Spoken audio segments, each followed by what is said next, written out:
Good evening, everybody. Welcome to another live stream with me, Chris Calcott, CALC.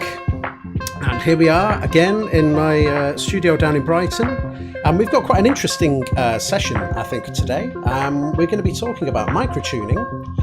And just in the little introduction there, we've been basically just listening to a whole variety of different microtunings. Just basically playing through, selecting a few, loading them into the Summit synthesizer, and just experimenting with them. So we'll just bring this down a little bit now. I've got the circuit over here, just give me a little beat, and I've got some chords programmed in, and I can just quickly change these chords out, getting some really weird and interesting tonalities. Anyway, let's just bring that down. So, nice filter fade out, why not? Anyway, well, welcome to the this live stream with me, as I say, Chris Calcott.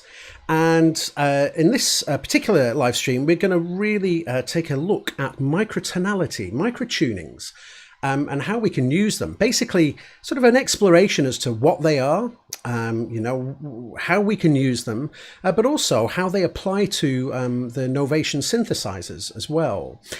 For example, here, I'm going to be using and demonstrating today with the Novation Summit synthesizer. And this is a very powerful synthesizer, of course, which does include microtuning. In fact, a very nice way that we can use microtuning. But what we're going to do with the Summit is equally transferable to the Peak synthesizer as well. The Peak is basically an 8-voice version. The Summit is the 16-voice version. Which has bitembrality as well, and that can be quite an interesting thing to play around with when you're working within different microtonalities.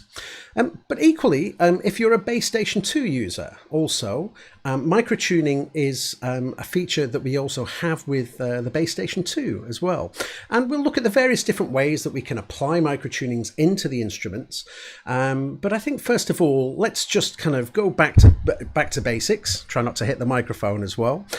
Go right back to basics, where we're going to talk a little bit about, kind of what tuning is, I suppose. Start from the very top. So let's switch the camera view here, and here we've got the Summit synthesizer. You can see that, and with the Summit, I'm just going to go to a single patch over here, and as I always do when I start off, I'm just going to essentially start from an initialized patch, just a single sawtooth.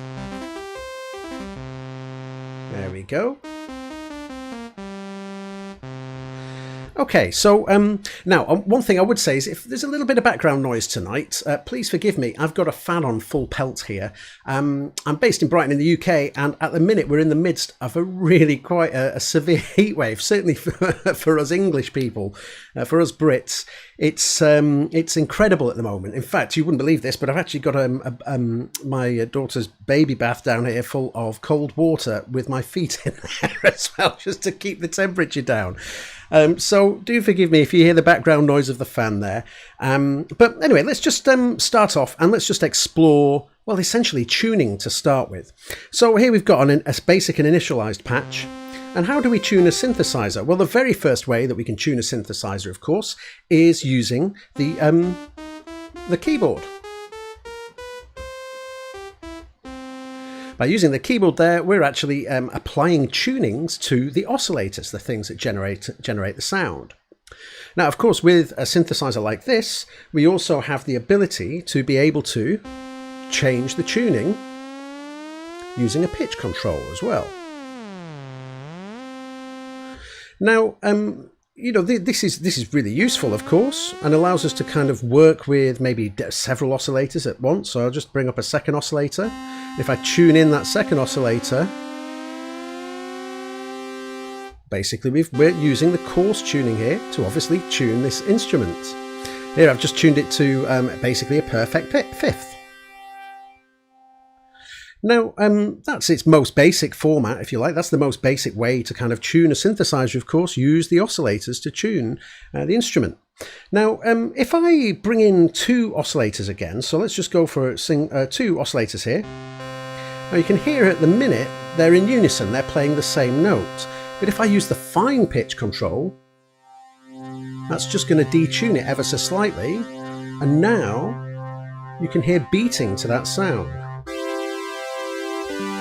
Let's just bring the filter down a bit. If I just bring that back in again, it's very static sounding and very kind of fixed. However, if I just use a bit of fine tune there, immediately the sound is much wider and there's a lot more going on with that sound. Okay, now so that's one way that we can kind of detune an instrument, of course, to get a bit of movement as well. Now, in the Summit and in the Peak synthesizers, we've also got an interesting thing. We've got digital oscillators here, very, very high resolution digital oscillators. And because of the nature of them being digital, they are incredibly stable. Now, in days gone by, you could see the R2600 up here. I mean, actually, that one wasn't too bad, but in days gone by, in old synthesizers, voltage-controlled oscillators could very much kind of lose their tuning, if you like, a little bit, and this is added to that kind of analog vintage flavor. So if I go to my oscillator menu here, on the first page, I have a thing called Diverge. Now, it's set to 0 at the minute, so just play an octave there, no problem. Now, if I then go to Diverge, and then just start to change that, you can hear a similar kind of beating to the kind of beating that we had when we had two oscillators out of tune. So actually what's happening there is we're adjusting the scaling of the scale. Now, in fact, that's actually microtuning. That's what we're going to explore in quite a bit of depth as we move through. But actually changing the scaling actually means that these two notes here, these two Cs, are actually moving a bit closer or further apart from each other. We're adjusting the frequency range of an octave on the keyboard, and that just gives a really quite a nice analog flavor to the sound. Now, equally, we've got another feature called drift as well. Now, if I bring this on, and we'll put it on very high. Now, you might be able to hear it does take a little bit of listening, but now the tuning is starting to move a little bit. Okay, and again, this is to bring in a kind of analog flavor to the sound. And basically, again, with old synthesizers, temperature had a really big effect on these instruments, and they could go sharp or they could go flat. The tuning of these instruments could really drift. Now, I don't know if you can see on the video screen here, but we also have a third option here, which is tuning table. And that's something we're going to really explore as we go through the presentation. But for now, I'm going to move to, I'm going to move to a new camera shot. Here we go. Here's me and all of the various different things that we've got on here. I'm going to initialize my patch again. So let's just go to initialize.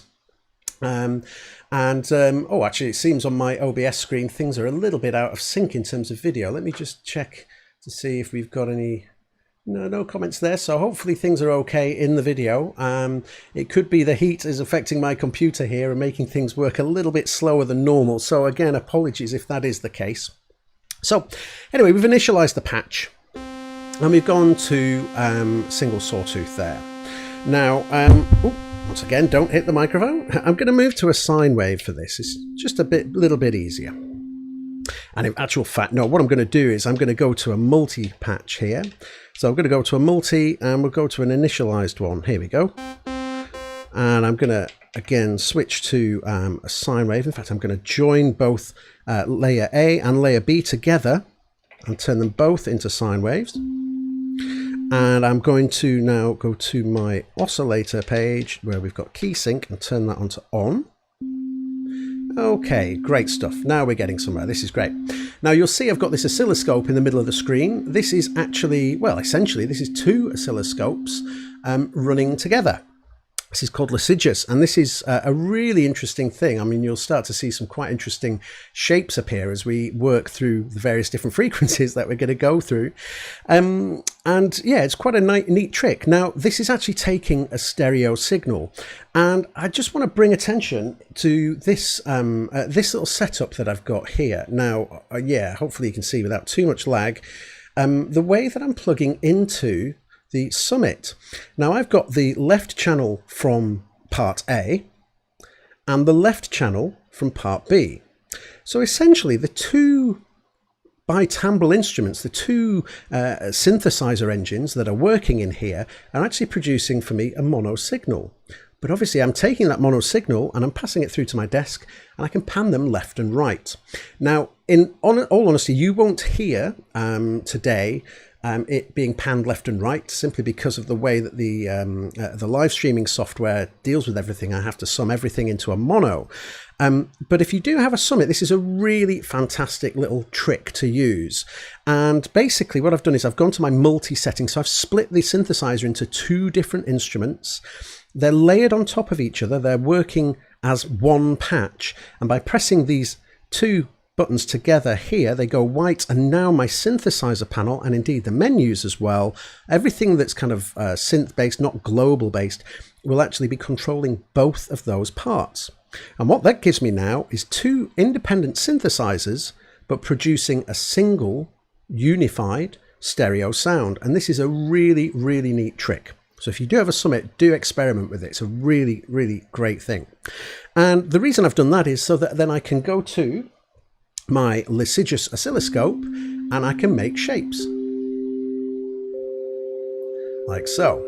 Now, why am I doing that? Well, basically we're going to start to think a little bit about frequencies and how they are all related with each other when it comes to a scale, and how we can use microtuning to adjust these scales. We can do this manually, or we can use a vast library of available sounds, tuning files that we can work with. But it's really quite interesting. And basically the oscilloscope that we've got here is going to allow us to kind of make kind of tuning decisions, and hopefully we'll understand why in a moment. Now, I'm going to start off and I'm going to play the note A. Okay, and we'll start with this one. Now, the reason I'm choosing the note A, and this is because we're going to get a little bit mathematic now. Now, I am definitely in no way, shape or form a mathematician. I'm a lowly trombone player who happens to like synthesizers. But basically, in sort of modern Western music, the note A is a standard tuning note, and that is standardized to 440 hertz. It's obviously it's up for debate, actually, which is the correct A to use. But in current terms, most Western music is actually tuned to 440 hertz.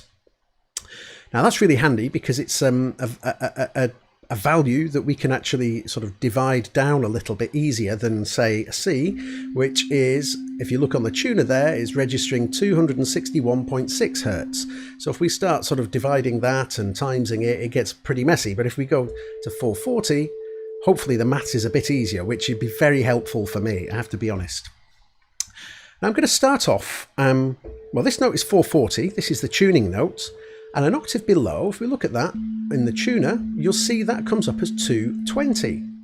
It's exactly half the value of the octave higher. If I go down to the lower note, the octave below, you'll see that comes up at 110 hertz. Now, a hertz, is that right? I'm not too sure if a hertz exists, but anyway, hertz itself is the measurement of frequency, and frequency equals pitch. And we're dealing with a synthesizer here. Synthesizers have oscillators. These are basically electronics that produce an oscillation. Now, the speed in which they produce those oscillations determines the pitch. So when I press this note here, this A, and it comes up at 440 hertz, then basically we have 440 oscillations per second. If we go down here, we have 220 oscillations per second. And this can really, this is basically how it works. If I go higher again, I have 800, well, in this tuner I've got 879.9, but basically 880. Now, excuse me a second, I'm just going to turn this fan round a little bit to get a little bit more air on me, because I dread to think what temperature it is in here at the minute, but it's very, very warm indeed. So, okay, 220 hertz. There we go. 440 hertz. Now we have a scale here, and this is a full octave. There's a major scale and a full octave. Now we have a halfway point in that scale, which is the fifth note, which in a scale of A is the note E. Now if we take the values of 220 and 440, exactly in the middle of that is 330. Okay, 330 is 1.5 times 220. So let's play the E note. Now, what's interesting here is you'll see we've got 329.6. It's not bang on 330. So why is that? Well, basically, in Western music, when you look at a keyboard instrument, we are looking at essentially a medium that has been what we call tempered. And by tempered, that means it's been adjusted harmonically so that it can work in pretty much any key available. So when I play a scale of A major, okay, that sounds good. When I play a scale of C major, that sounds good. If I play a scale of E major, that sounds good as well. So basically what's going on here is that this keyboard is, and all keyboards, pianos, any type of keyboard instrument that you see, has been adjusted, has been tuned so that it can work equally in all keys. And this is an equal temperament and is based around 12 notes. So it's a 12-note equal temperament. In fact, for a piano instrument is a well-tempered instrument and is basically a standardization of the way that we deal with the frequencies, these hertz, how we deal with these frequencies in terms of notes. So let's just think about this for a second, and actually let's just keep an eye on the oscilloscope. So here is the note A, here is the note A above it, and you see in the oscilloscope now we've got a perfectly still, harmonically rational, if you like, pair of notes. And that oscilloscope is basically keeping nice and still for us. It's basically, we've got a kind of a perfect interval there. Now let's go to the fifth. Now all of a sudden you start to see this movement there, and that's because this value between them, this 329.6 hertz, is actually irrational. It's not a full it's not a full ratio, if you like. So how can we adjust that? Well, on the Summit instrument, we have tuning tables. And if we go to our first oscillator page, you see here we've got tuning tables. So I can adjust this, and I'm going to put this onto, let's say, tuning table 11. I think that's clear. Now, if I go to my settings page, I can tap across, and towards the end of that particular menu, I will access the tuning table. So now I press the note A, and it says, okay, A2, A2, retune fraction. There is no retuning going on here. So let's then press the E. Okay, now you can see in my tuner, as I say, we have 329.6. So let's just bring that tuning up a touch. So let's just do it this way around so you can see the screen. Oop. Okay, let's go to retuning fraction. Now if I go to, I think it's 5 points, you'll see now in my tuner, it's now hit 330. So now let's look at the litigious oscilloscope. That's a mouthful. Okay. We've got a perfectly still, nice harmonic image on there. Now if I just bring that back down to 0 in the tuning table, you see that movement there, and we bring it back up here. Now we've got perfect kind of symmetry in the sound. Let's add that A to it as well, the top A.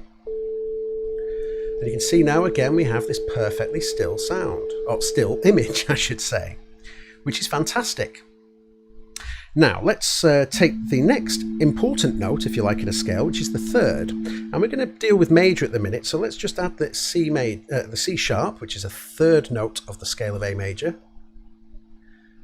And now immediately you see we've got quite a wild kind of harmonic representation there in the oscilloscope. So if I go back to my tuning table here, I can actually just retune that, and once again I'll do it so that you can see the screen. So let's just bring that down. Now, if you keep your eye on the oscilloscope, you see as I get a bit closer to the tuning, it should start to pull itself in. Oh, I've tuned completely the wrong note there, beg your pardon, I've tuned the A. So let's just move back up. Basically, in the tuning table, it's going to remember the last note in the actual tuning table. So I'm going to press A, E, C sharp. There we go. Now I can retune the C sharp. And as you'll see, as I move this further down, because that's at C sharp is actually a bit sharp. Actually, maybe I've gone a bit too far there. There we go. Should be about right. Yeah. Okay, so now I've retuned in this chord to be essentially now a perfect major chord, if you like. It's harmonically perfect. But notice I've had to change two of the most important notes in a scale, the fifth and the third, to do that.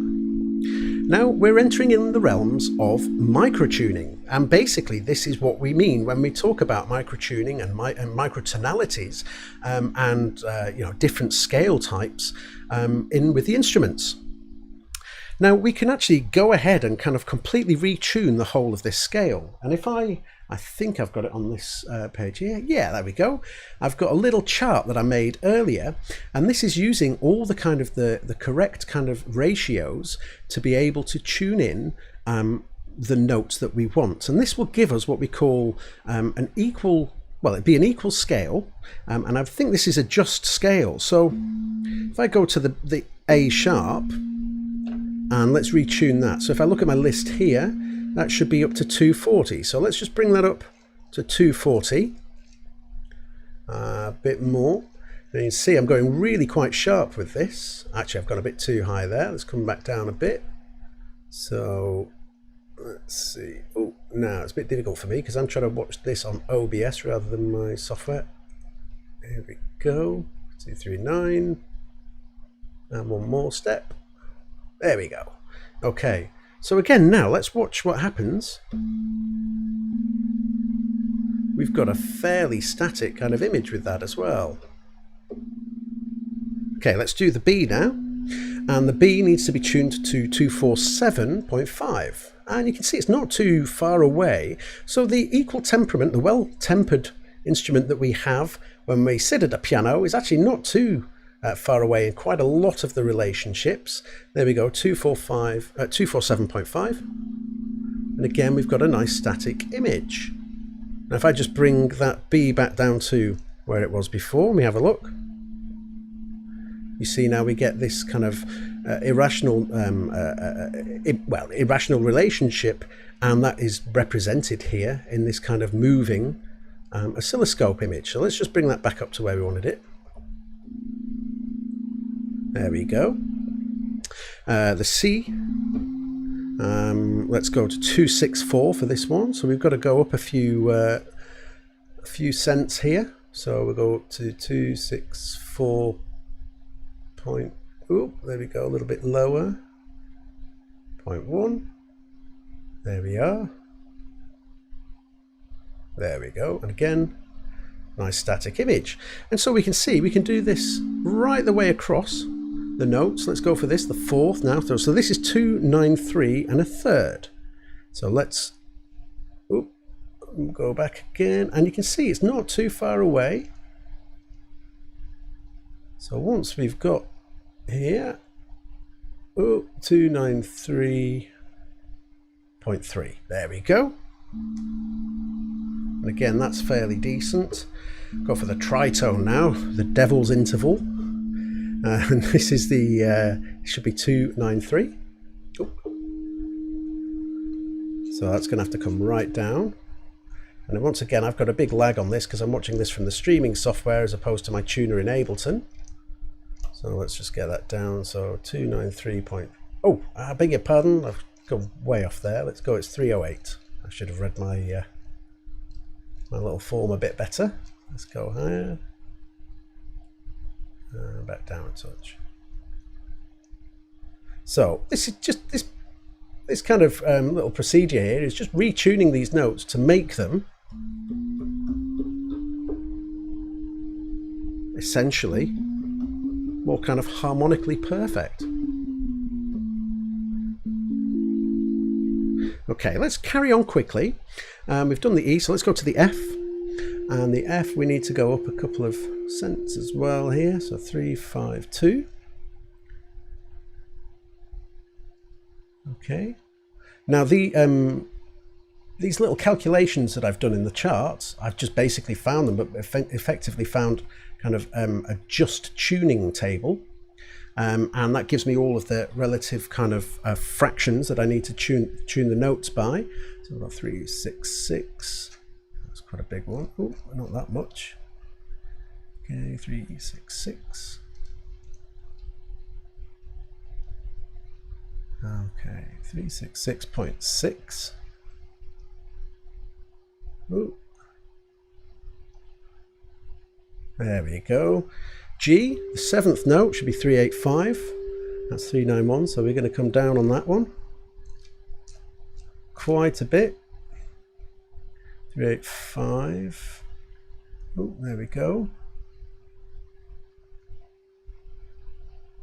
Oh, there we go. G sharp, 403. Okay, so that's quite low. Okay, now for some reason we've got a phasey thing going on here. I've lost that note in my headphones. Hopefully you can hear it. 403.3. Now, of course, these are not exact because it's 0.3 recurring, and I can only really adjust here up to 4.3. But anyway, now we have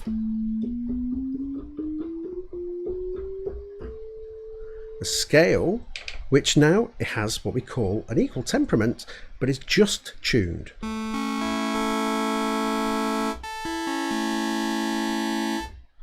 And so there's A major. Let's listen to D major. It's kind of nicely in tune. E major. Ooh, now can you hear? That's really quite out now. So hopefully this goes to show that A major is now perfectly in tune.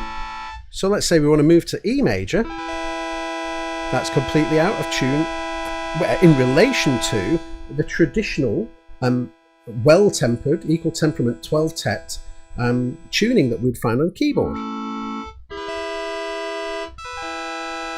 So that's quite an interesting thing. We've basically applied an equal distance between essentially all of these different notes, and we started from a single bass frequency from 440 Hertz for the A. Sounds nice there. Let's go to B major. Sounds a bit out. Let's go to B flat major. Ooh, that doesn't sound like a major scale at all.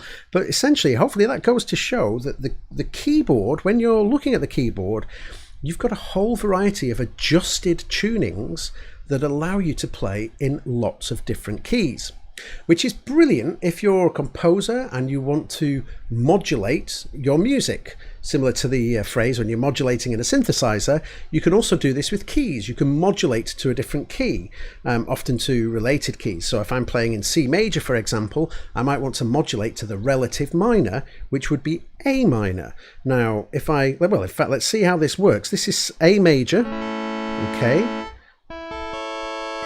Now the relative minor of A major is F sharp minor. No, it's not too bad. Well, actually,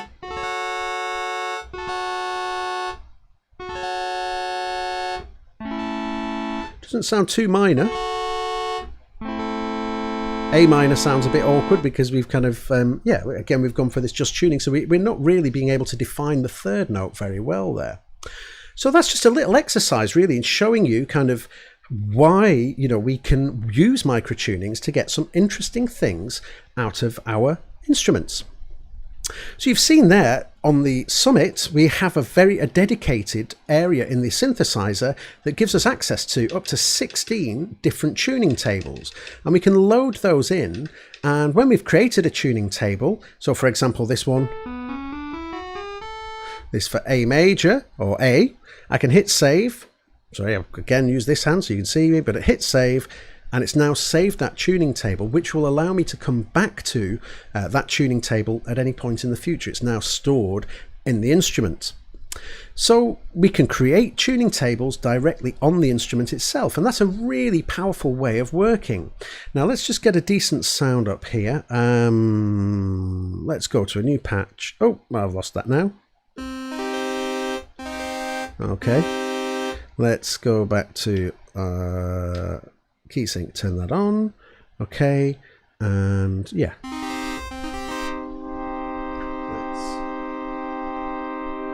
Open that up left and right.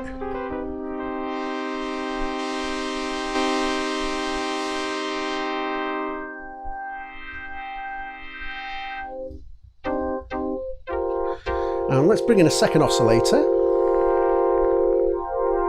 Just detune it a little bit. Okay, now let's go to our oscillator page. And let's go back to oscillator page, let's go to tuning table, and let's choose tuning table 15. I think that's nice and empty, so we'll go to our settings page now, tuning table 15.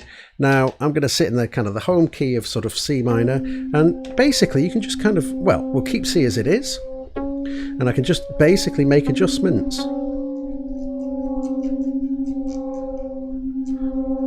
Now I've got this kind of interesting kind of relationship going on there. Let's find a different kind of sharp D. And I'm just randomly doing this, to be honest. But you can hear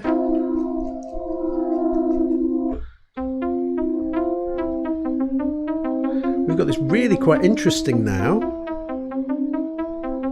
tuning that we didn't have before. Let's just put a touch of reverb on there as well.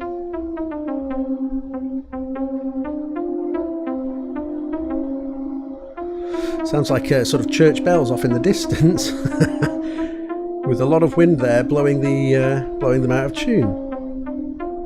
But now, obviously, I've just very, very quickly and randomly put this together. So you take your time over this, and you can get some really quite interesting tonalities and tunings created using the Peak synthesizer, of course, which has got the 16 tuning tables as well, and obviously the Summit here as well. So that's one way we can create the tuning tables. We can do it directly on the instrument itself. But if you're not minded to do that, and you want to, just kind of make use of the thousands of tuning tables that are available already online, you can easily do this as well. So if I go to my components page here, and here is Novation Components, and I'll just go to Components. Obviously, this is the starting page for components here. And if we go to my base station page here, I can go to my tuning tables, and I can access tuning tables that I can easily send to the base station. Now, the base station 2 has 8 tuning tables available. You can send it into any one of those and store that on the device as well. But of course, here I'm connected to Summit. So let's go back to Summit. And we'll go to tuning tables again. It's exactly the same page. Here we go. There we are. Okay, so I have the opportunity to upload a tuning table. Now, if I open up this, hang on, let's see. Let's bring in this folder here.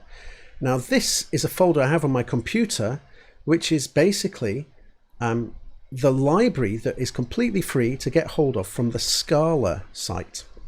Now, Scala is a piece of music software that allows you to create tuning tables as well. And I'm not entirely sure how many there are in the download folder there, but it's literally thousands. It's pretty great, to be honest. So let me choose table 15. Here we go, which is the table I'm set to on my instrument. And I'm just going to grab one. And I like these hexany ones. These are generally kind of 6-note scales.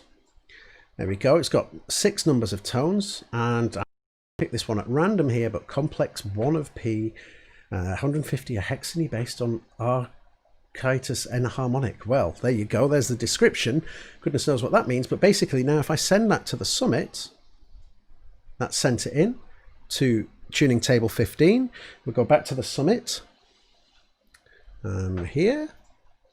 So actually we'll go back to this one so you can see the menu as well. But now on the Summit, we've got oscillator, tuning table 15. Here is 15. And now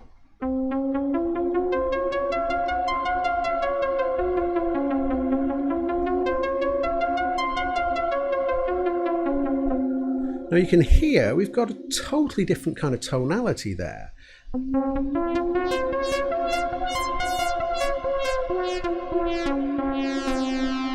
Let's grab another one very quickly. So we'll go to the components page again, and let's just say, okay, what should we go for? I'm going to pick one at random here. Let's go Pelog. Okay, so we just drag that in to the tuning table here. That loads in. We've got 7 tones now. Pelog-like subset of Gorgo 9. Interesting. So let's send that into Summit now.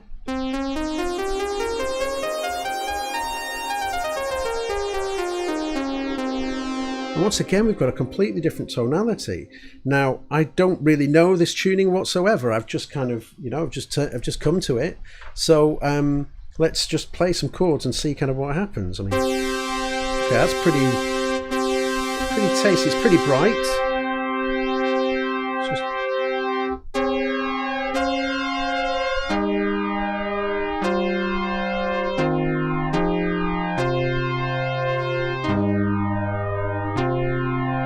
Now, what's kind of strange here with these sounds,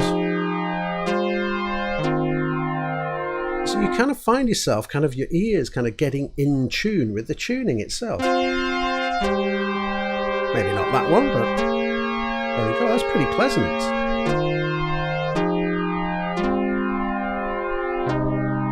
Okay, some of it's pretty ropey in that particular scale, but if you go to the Scala tuning and Scala website, and in fact we've got a link to the Scala tuning and in the components page itself. Let's just close that Scala off. We've actually got the link here, and you can click on the link where it says under Synths Summit, find Scala tunings tables here. Click on that, and that'll take you to a huge library of Scala tunings that you can get. Now, I'm going to finish off now, but I'm going to just go back to the patch that I had on earlier. So let's go back to this one. Okay, and the multi-patch I had earlier was, where is it?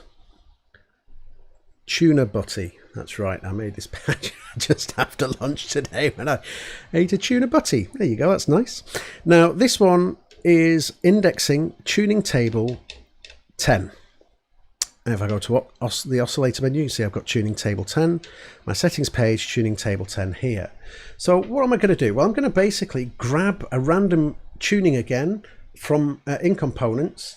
Go back to components so you can just see, but I'm going to grab just basically random. Let's go GAN Fugitive, and I just drag that in, and that's a 21 note scale, and it's a scale for fugitive objects from 2007, which is interesting. Okay, so let's just send that now to Summit table 10. Okay, send to Summit. Okay, so now I've sent this tuning into the Summit. And why have I done that? Well, basically, I've got 2 arpeggiators on here. I've got an arpeggiator on part A and a different rhythm arpeggiator on part B. Now, if I press both of these 2 notes, these 2 switches together, as I said earlier, that will allow me to control both synth engines at the same time, including from the keyboard. So if I just play some chords here.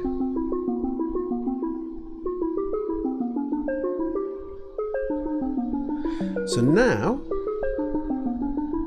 we've got this really quite interesting kind of rhythm because we've got 2 arpeggiators bouncing from each other. And we've also got these 2 tunings. Now they're both set to this tuning table. But you can hear now we're getting into some really unusual realms, some really unusual kind of tonality worlds.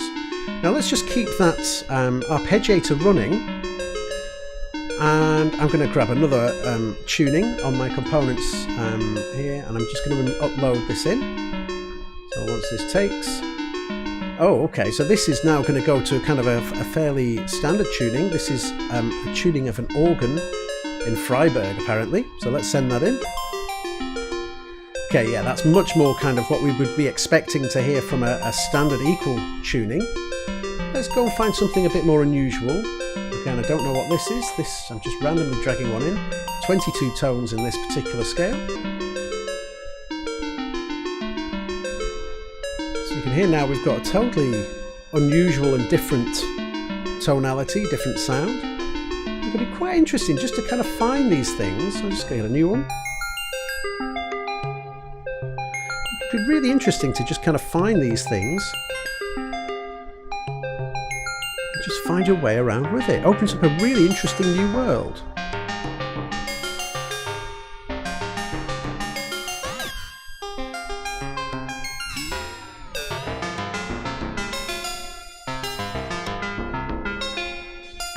There we go.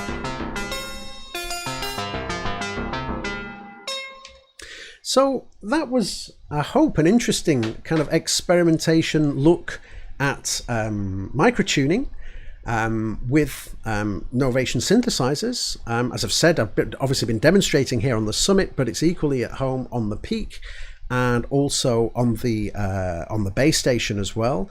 With the base station, you can't necessarily create the tuning tables directly on the instrument, but you can of course use the component software to actually load in tuning tables directly into the instrument. And of course on the Summit and the Peak instruments, you can actually start from scratch and build your own tuning tables. Now, it is a bit of an unusual kind of approach to making music. We get very fixed in this kind of Western kind of well-tempered, equal-tempered keyboard and all the keys that we kind of play in, and we're very used to those relationships of the notes that we hear in that kind of well-tempered, equal temperament. I have to say though, it can yield some absolutely fantastic and unusual results when you start to explore the world of microtonalities, microtunings. It can really open up and unlock kind of weird relationships between intervals, between different note groups, and actually really open up a lot of expression and a lot of interesting areas musically. So I would highly recommend just go and experiment. You might think, oh, microtuning, it's not for me. Well, that's kind of, it might well be that you're not particularly too keen on thing, but really I would say you never know until you start to experiment and start to get used to kind of playing within that world. So I'm going to finish up now, but before I do, I'm going to just check up on the comments just to see if we've got any comments here. Not a huge amount, but that's all good. We've got S90210H, great moniker there. I thought CALC was short for calculator, not a mathematician. Well, yeah, and when I was at school, that was a nickname that I often got. So yeah, there we go. It's been a while since I've been reminded of that particular name, but anyway. Oh, here we go. Bogart Destructo, a fine fellow. Can we get Summit in the hands of Lamont Young? Well, that would be a nice thing to do, I guess. For those who don't know, Lamont Young is a guy who is quite an enigmatic guy, and he created his own sort of tuning system for a piano, and is a very kind of, well, it was for a long time, I think, a very guarded kind of secret in terms of sort of how the frequency relationships worked. He's a very interesting character. I forget the name of the piece now, which is ridiculous because I was studying this a little while back. Is it The Perfect Piano or something like this? But anyway, basically, yeah, go and check out Lamont Young. Some incredible footage of him playing this piece of music. I think it's only ever been played live. I don't think it's actually been properly recorded. There is some of it up on YouTube of somebody filming him playing it live. And it's just quite an incredible piece of music. In fact, there are full documentaries about that whole piece of music. I should say as well, if you're interested in learning a little bit more about microtunings, there are so many fantastic resources. I'm not an expert in any way, shape or form, but there are so many great YouTube channels. For example, places like Adam Neely, who's just a bit of a genius when it comes to all things kind of microtuning and distilling that information. There's so much that you can sort of pick up from all of these guys. Bogart Destructo, my old chum up in Manchester. There, it's the well-tuned piano. That's the Lamont Young track. Thanks very much, Tom. Anyway, righty-ho, I'm going to finish off now just before I turn into a great big puddle of human with all of this heat here. So I hope it's been interesting for you. I've had quite an interesting journey sort of working out how I can kind of talk about this to people in a live stream, in a live situation. Yeah, so we'll wind up